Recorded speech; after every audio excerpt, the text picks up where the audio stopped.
we are talking about actors, actresses, musicians, and anybody who can create something that is of paramount interest to society.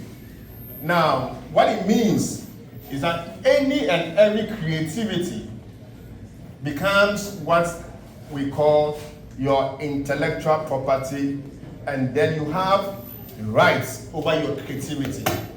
And the Lord gives you that power to feed off your intellectual property. So if you can sing, like our sister did, the law of intellectual property says that if she's able to compose music, she has what you call the intellectual property rights over the music for as long as they live on this planet and 70 years after they die. For instance, in the case of Daddy Lumba, the Lord says all the songs he made, once alive, were all his property, and anybody who did anything with the music without recourse to Daddy Lumba and his management will be infringing upon intellectual property of Lumba. Now he is dead, the Lord says his estate, he who inherited him has rights over the music for the next 70 years.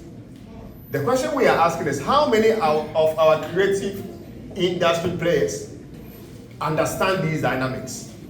That I have a song that if anybody wanted to do anything with a song, without recourse to me, it is in the law called an infringement on the intellectual property of the songwriter or the person who sang the song.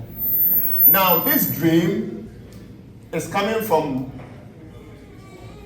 the position we have observed over the years where people's intellectual property rights have been abused.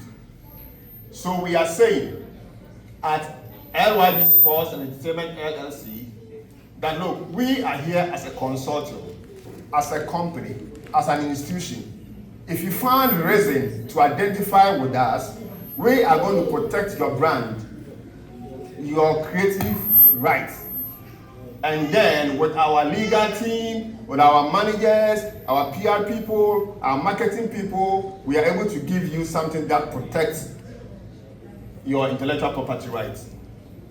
So that's where we are coming from.